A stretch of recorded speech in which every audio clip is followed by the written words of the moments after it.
Yo, what up, bossing? Musta ang buhay-buhay? This is me again with Motovlog. So, panibagong araw, panibagong grind. Mabuti at umiinit na ngayon, mga bossing.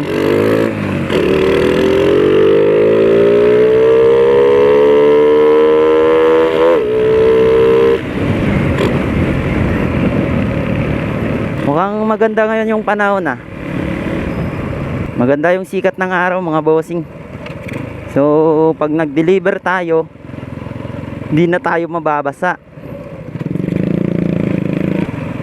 So ano bang ikikwento natin ngayon?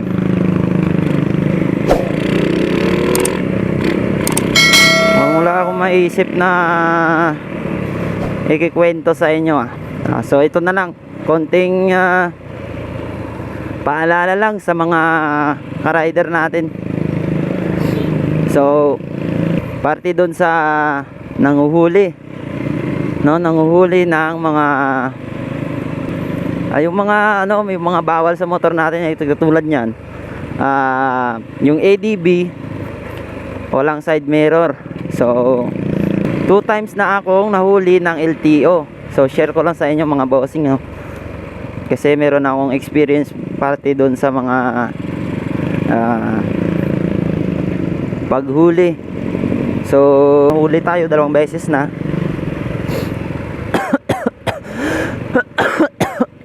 Pasensya na kayo, guys. Ba't ba ako nauubo? So yun nga, mga bossing, nahuli tayo 2 beses.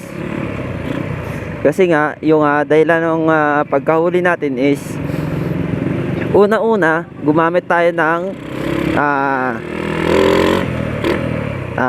hindi standard na helmet. Kumbaga yung nutshell.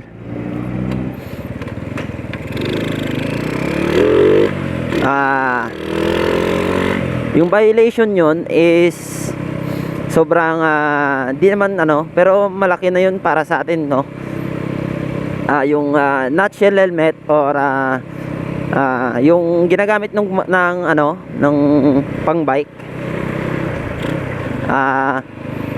Bale ano yun, yung multa yun ata is 1.5. So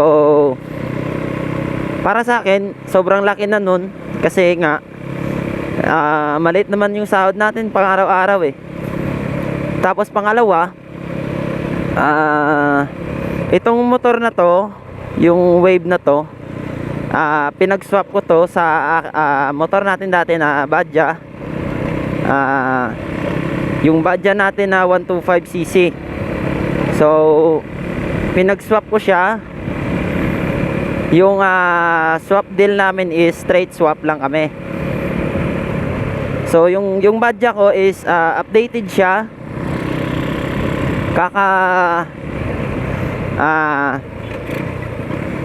Tawag dun, ano ko lang, fully paid ko lang nun ng ano,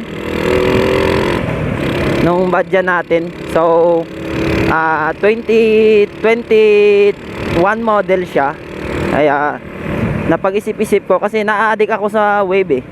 Ewan ko ba bakit, napupugian talaga ako sa Wave. Kaya naghanap ako ng ano, ng pagswaswapan ng ating motor.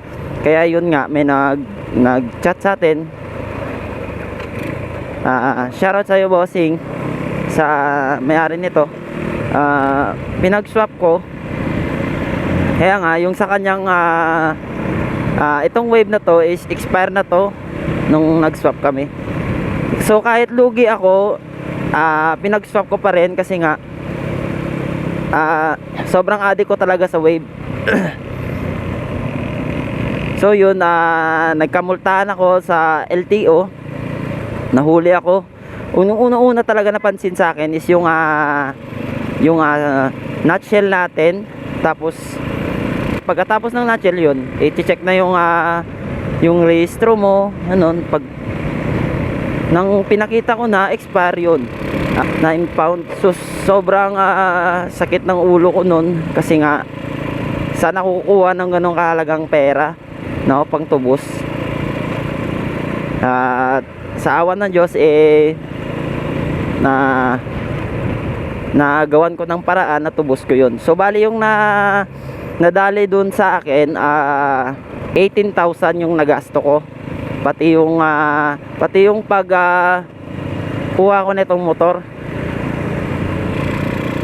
Kaya nga paalala lang sa mga motorista, sa mga ka-rider natin dyan, mas maliit talaga yung pagpaparehistro. Mura lang naman magparehistro, kaya wag nyo nang antayin na mag-expire, no? Wag nyo nang antayin na mag-expire, kasi nga ang laki-laki talaga ng multa pag expire. So yun, at hindi lang sa expire rehistro, hindi lang sa ginasto mo, pati yung lisensya mo maaapektuhan talaga.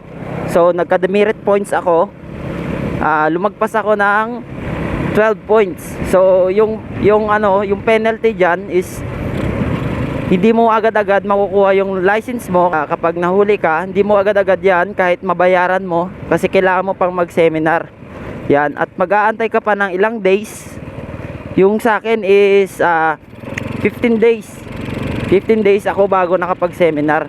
So yun nga, sobrang hirap talaga kapag nahuli kayo. So pangalawang huli sa akin is yung side mirror, kasi nga dati kamote talaga ako. Kahit ngayon kamote pa rin. Hindi, joke lang. So bali naging lesson learned na lang yun sa akin. Naging part na lang yun ng lesson sa akin, mga bossing, no. Kaya ngayon nagkabit na tayo ng side mirror, kasi nga sobrang sakit talaga to sa mata ng mga nanguhuli. So paalala lang mga bossing, no, wag talaga kayong mag-drive ng hindi kompleto yung papeles, o kompleto naman pero expire.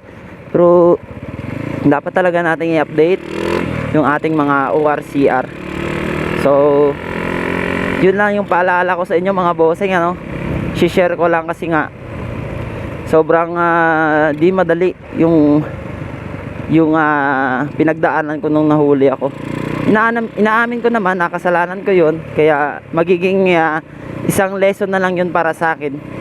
Kaya wag nang uulitin, para kumbaga matuto tayo. Kasi nga sabi ko noon, hindi pa ako nahuhuli, sabi ko kaya ko namang iwasan yan, kaya namang ganito. Pero di natin hindi talaga natin yan mamamalayan yung mga panghuli, kasi araw-araw yan eh. So kahit checkpoint man yan o LTO, dapat talaga kompleto yung motor natin. Ayun, sobrang nanghinayang ako dun sa pera. So nung nahuli ako ng dalawang side mirror, so magkabilaan to, 2.5 sa kabila, 2.5 sa kabila. So yun, ang nagastos ko naman doon is mga 6,000 plus. So sayang yung pera, napakasayang yung pera, guys. So mga bossing, yun lang ating paalala natin for today's video. This is me again, Rave Moto Vlog. Hindi pa kayo nakapag-follow, kung ayaw nyo mag-follow, di ko naman kayo pinipilit, di ba? So eto lang, ating paalala lang sa ating mga kapwa rider. So God bless na lang sa inyong lahat.